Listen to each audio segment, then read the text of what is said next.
everyone. My name is Ian Downie. My CAPS project is called Minding the Gap, and it's an investigation of the editorial process and in the literary world and how the author and the editor interact with each other.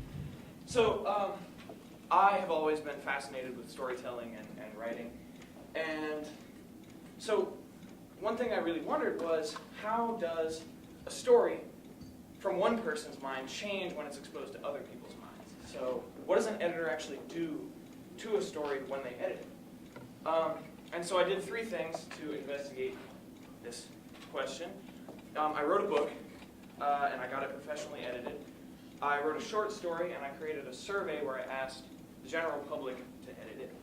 And I conducted interviews with a number of literary professionals. So my book, you can see it, yeah. It's called Above Los Angeles. It's a 205-page novel about two young Los Angeles who don't like it very much where they live. So they do what anyone would do, which is convert their Volkswagen van into a blimp, and they fly away. And they have misadventures all over the city.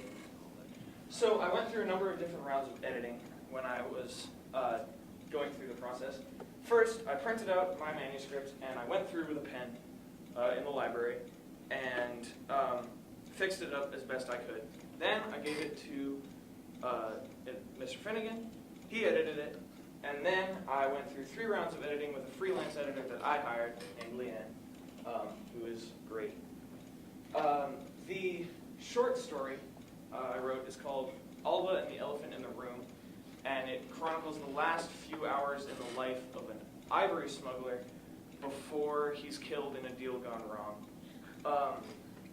And I created a survey about it where I had people read the story, and then they would edit the story, suggest edits in a long answer box. And I got some really fascinating responses, some of which I'll talk about later. And then I interviewed a number of literary professionals, 7 to be exact. 3 were writers, 3 were editors, and 1 was both.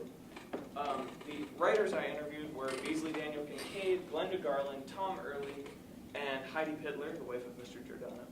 And the editors I interviewed were Heidi Pittler, Susan Canavan, Kelly Morin-Arapo, and my own editor, Leanne Leroy. So what I got from these 3 things, the book, the survey, and the interviews, was that writing is shipbuilding. So, okay, when I write something, I'm taking an idea out of my own head, a pure idea, and I'm building a boat made out of words for this idea. So I pack the idea into the boat, and I send it across a river. So this is the river. Thanks. So there's 3 parts of the river that you need to pay attention to. First is point A, that's where the writer stands. Second is point B, where the reader stands. And the third is the impassable river between them. So note that there's no bridge. You can't Vulcan mind meld with each other and send ideas directly. So you have to write. And those ideas are inherently flawed. There will always be holes in the boats that you send across the river. So, for example, I want to write to you about an apple. Okay, so I build my boat. I say, it's an apple. Okay, that works, right? It's a sentence, it sort of. And I put the apple into that boat made of 3 words, and I push it across the river, and you get it on the other end, you read the sentence, and you get that. Well, okay. You're not wrong. It's not your fault. So what happened? Because it's an apple, right? But it's not this. So what happened? Well, that's where editors come in. An editor will say, well, did you tell them it was green? I'll say, maybe. And they'll be like, okay, so write it's a green apple. So I write it's a green apple, and now your apple isn't exactly this apple, but it's a lot closer. And we probably don't need to be on the exact same page about the apple unless this is a story about apples. I could also write something about, okay, so the apple has 47 tiny little white spots, and there's a reflected light at the top. The leaf comes off to the left, the audience is left, my right, and there's a stem that comes out of it. And the editor will say, well, I don't care. And I'll be like, all right, I'll just tell them it's a green apple. So we're back to square one again. So you need a balance between the editor and the writer in order to make this apple happen. Because the editor is there to streamline the boat that carries the apple and is necessary to fix all the holes in the boat. But the apple doesn't exist unless I write about it. So, yeah, I create the apple. If the editor were to write about an apple, then they're standing on point A, they're the writer. So we're back to square one. So the relationship between editors and writers has been called an eternal war by Arthur Plotnick. And that's not actually far from the truth. Although it's a very nice war, it does have some pretty seriously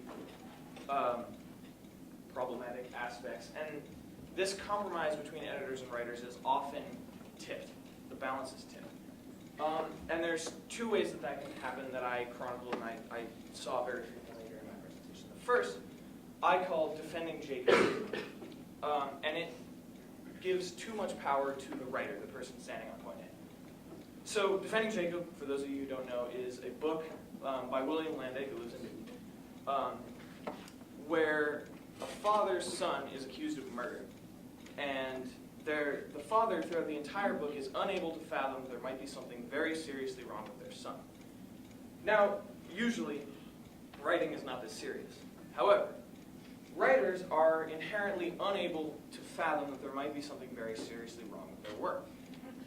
For example, during Alba and the Elephant in the Room, the editing process for that book, or that story, rather, I got one of my survey responses back from a classmate of mine who said, okay, so this guy, he's an ivory smuggler, and he talks about in some monologues internally how his advantage is that he doesn't feel passion, he's very cold, calculated, practical. But he also has these really romantic monologues about the nature of man and beast, and he has these musings on the five senses, and this woman that he's maybe falling in love with, sort of. And she was like, okay, well, which is it? Because he's either a killer or a romanticist. He kind of like, is he both? Not really. And I said, well, yeah, he is both. And I thought I'd express that because I wanted this internal conflict between these two sides of this person. And she just gave me a dirty look because she didn't believe me at all. And that is, I know Alba. He's my character. I made him. I know him better than anyone will ever know him. So it just didn't occur to me that I might not have expressed the idea of this person perfectly to you. And it takes someone outside of my own head in order to tell me that. Defending Jacob syndrome is where you're fatally wrong about your writing. And so this happens a lot in the self-publishing world, where a writer will write something and be wrong and not express their idea the way they want. And an editor can say, well, okay, you can't say this is wrong. And in the self-publishing world, the writer is paying the editor, if there even is an editor. And the editor really can't do anything. If the writer's like, nope, nope, nope, nope, nope, I'm Shakespeare, then there's nothing they can do. Without, the editor will get fired if they keep pushing. So this results in a lot of really bad books. That's a shame. The other side of the coin is, I call it robot syndrome. And robot syndrome, it puts too much power into the hands of point B through a sort of lack of self-worth on behalf of the writer. That's what it was. So the robot syndrome, I call it after a story that an editor, Kelly Morin-Araujo, that I interviewed, told me about this client she had. And this guy came to her with this story that was just totally incoherent. It didn't make any sense. It was just this sort of block of words. And what he'd done is written like an actually acceptable story, and then he put it through a computer editor, a robot. And this robot had a formula within it for this perfect book.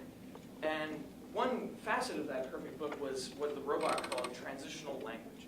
And transitional language is words like during, while, before, after. And apparently he didn't have enough. So what he did was he put into the beginning of every like third sentence, after, before, during, while it was going on. So it was totally unreadable.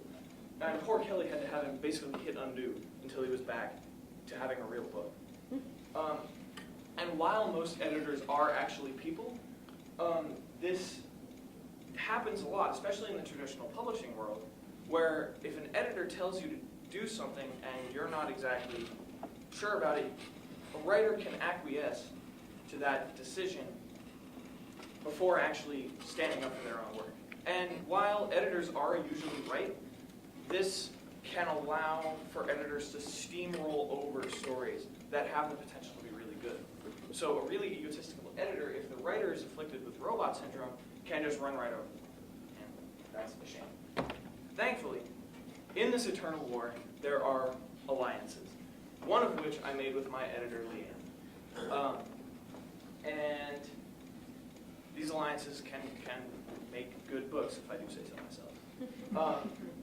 So we came with a spirit of collaboration and compromise that is very difficult to have, and it worked. For example,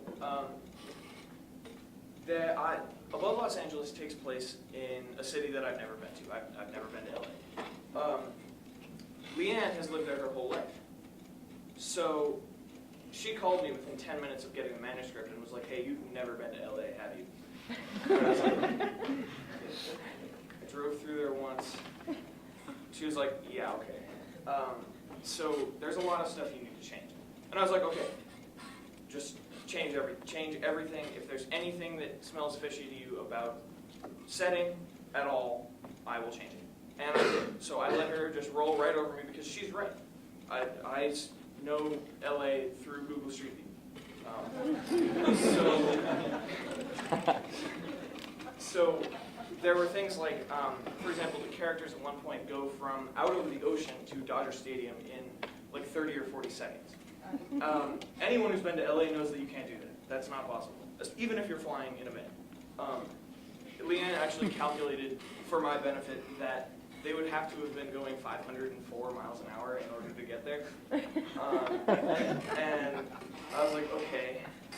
So I moved their starting point to 30 or 40 seconds away from the stadium. And it worked out. It was good. Alternatively, she also decided that she suggested that I cut a scene in which the main characters have an altercation with a woman on the street. And it's not a long scene, it's about a page. And it's really there to sort of reestablish a conflict because I wanted them to have this really, like, they want to not like LA, and I really want to drive that home. And so this story is one of many in a series of scenes about them not liking LA. And Leanne said, okay, like, we get that they don't like LA. You don't really need this scene at all. And so I agonized over it for like 2.5 days. I was like in school, like, oh man, do I keep that scene? And finally, I decided I'm going to keep the scene because I need to establish this conflict perfectly well because eventually they're going to leave the city and that conflict's going to be entirely in their heads for the rest of the book. So I need it to be as concrete as possible. So I need this scene. And it added like another page and a half to the book, so whatever. And Leanne was okay with it. We talked it out and we decided